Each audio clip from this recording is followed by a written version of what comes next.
It was a weak episode. I mean, I was disappointed for that week because one, it was super short. Two, it was just nothing really happened all that important, and then we had to wait a whole nother week to get an episode.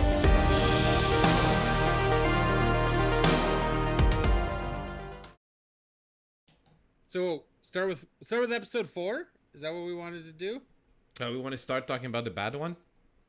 I mean, we already talked about 1, 2, and 3. Let's talk about 4, and then 5, and then 6. So Yeah, well, I don't necessarily think 4 is the bad one, but if you had to pick one out of the 6, it would be the bad one. But not necessarily a bad episode. It's the one episode.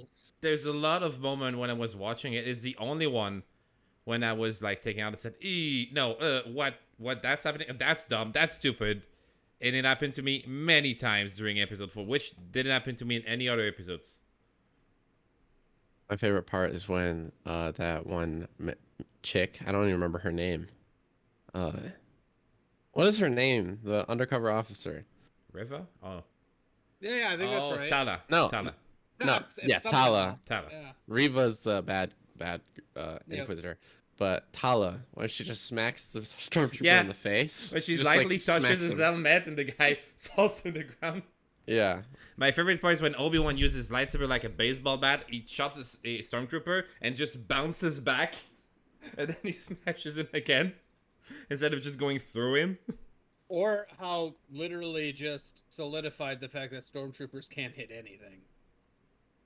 Can't fucking shoot anything. Well, here's the issue for me with this series in particular, and stormtroopers, and just like relative area of stormtroopers is, I feel like Rogue One did very good on the stormtrooper aspect.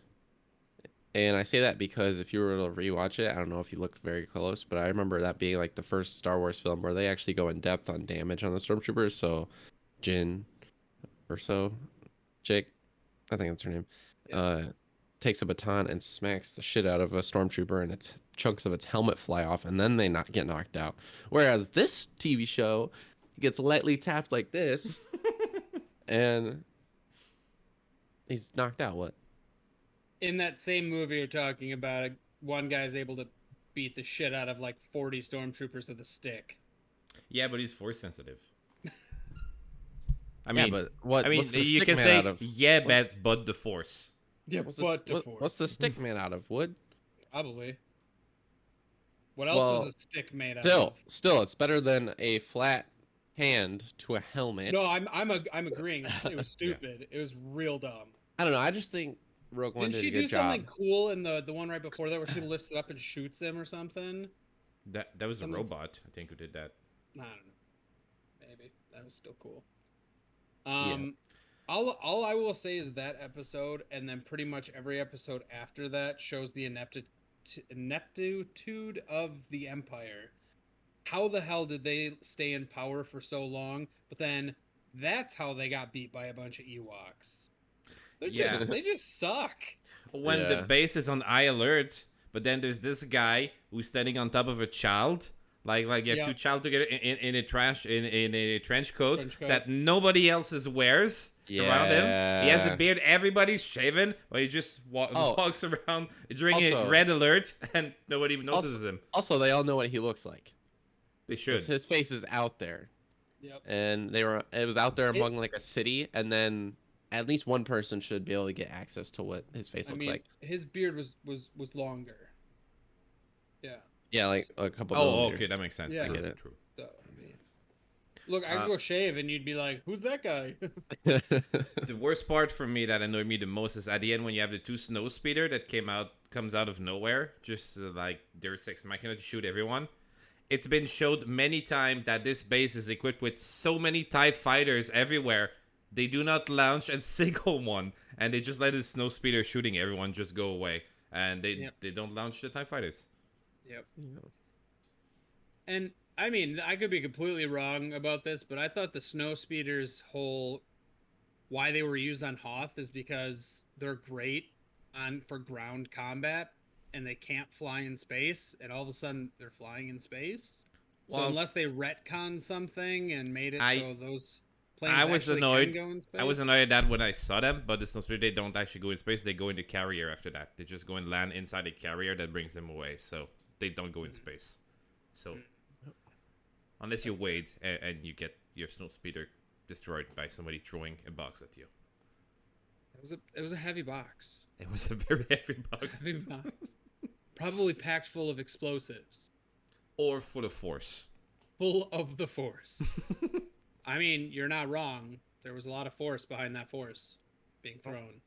Oh, Jedi Blender asked, how did they all fit in the snowspeeder? True. Oh my god, yes! They had I've looked into that because I was annoyed, and they made one line before the beginning of the episode when Ice Cube says they have retrofitted the snowspeeder to all trash. So Thank you for calling him Ice Cube, by the way. What is no. Not That all is- black people look the same. you That's bunch literally of Ice racists. Cube's son. Yeah. That's Ice Cube's son. That's Oh, O'Shea okay. Jackson Jr. I didn't know that. Jeez. It's like Ice Cube was like, bro, I don't think you could say that. Oh, he Well, definitely yeah, can. I can. Yes, I can. But I appreciate that one. I was like, for one, he's already a better actor than his dad. Only seen him in this. Yeah. I Yeah. mean, Is you he should in watch, anything else? Straight Outta Compton, he plays Ice Cube. His dad. He plays It's his just dad. a giant. No, Brock. It's not a giant snowspeeder. They've shown them how small they are when they go inside the base. They're so tiny. But It's bigger on the inside. that's the wrong franchise. But yeah. Shit, you're right. But they do say that the snow speeders are used to bring trash for it. So I think it's a way to assume that they just made the back cockpit bigger to fit like 3 people. Or maybe they didn't add that second cockpit until later when they're like, these need to be fighters. We need to add a cockpit back there that shoots off one specific thing. I'm sure there is a Star Wars fan, much than us, that would know exactly when these were built and exactly the specifics and if they're supposed to have 2 seats or not.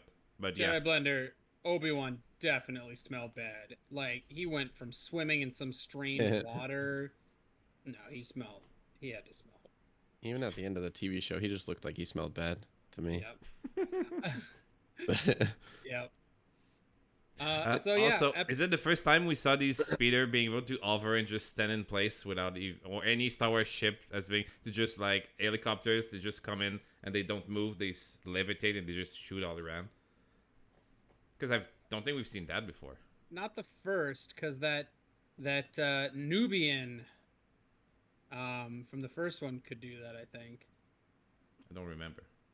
N1 Starfighter? What's that? Is it the N1 Starfighter? I don't remember ships that much. But The Naboo, the yellow one?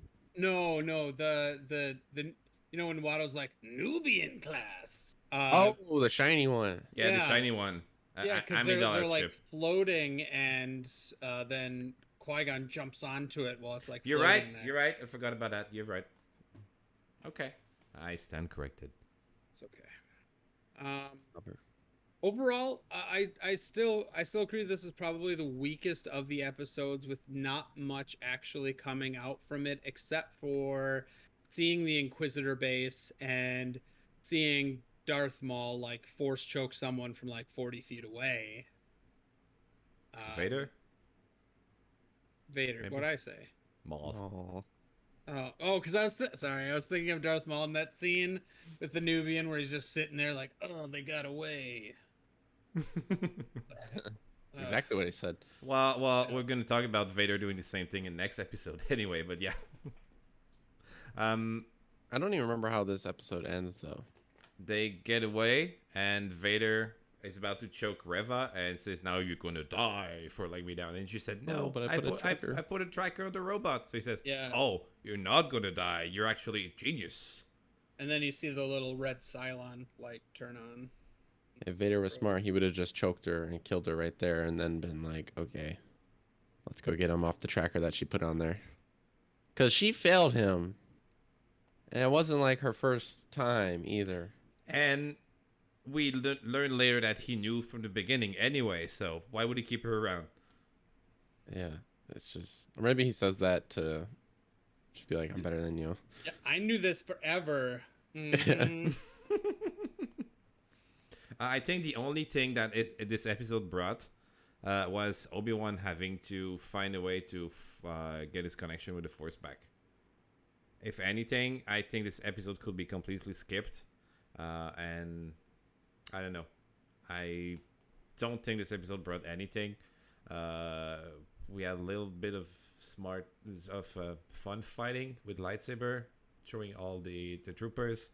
There was this scene when they broke the glass wall on the water, and then he's just holding with the Force all the glass. And then when he runs, there's water everywhere. He jumps under a door, the door closes. There's not a single drop of water coming out on the other side. None. Oh yeah, nothing following him. Yeah. I will say this was a pretty cool Leia episode. You got to see Leia just basically be a boss.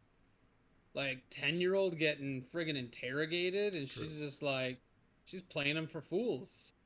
Yeah. Up until the painful interrogation is about to start, but come on. No.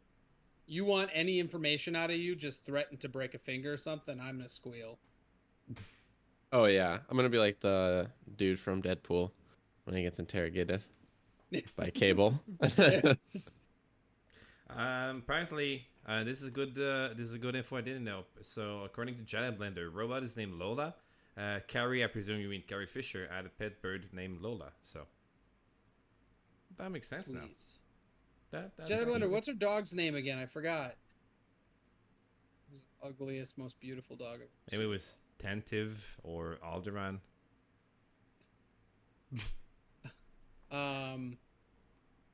So yeah, not much to say on my part. This episode, terrible one. I will not rewatch it again. If I was to rebinge which I will do, this might be the one. This might be the one episode I will just skip over. Come on, you gotta. It annoyed me. It annoyed me. I watched it with a friend, and you can guess all the time we were playing. I just kept saying, no, that's dumb. That's dumb. That I could just every 5-10 minutes I kept getting out of it because I was annoyed by something stupid happening on screen, like that light tap on a stormtrooper helmet to make it fall to the ground, or like the lightsaber bouncing out of a stormtrooper instead of going through it. This reminds me of that Saturday Night Live Steven Seagal, like the Horatio Sands is playing Steven Seagal, and he's like just doing make hits where he's just like tapping people and they just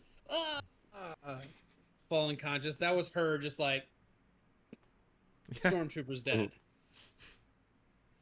Yeah, they gotta make a parody of that. Yeah, it was a weak episode. I mean, I was disappointed for that week because one, it was super short.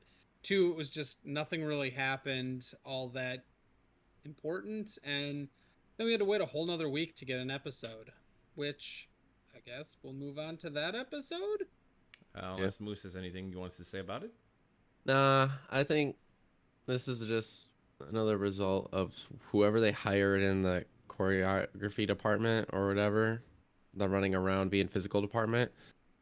I think whoever they need to get better or just find someone new, because if you have multiple scenes where people on social media are like, wow, this part looks dumb, this doesn't make any sense, like an adult male chasing a 10-year-old running into a tree branch and losing a 10-year-old, or a person smacking a stormtrooper on the helmet and them getting knocked out cold.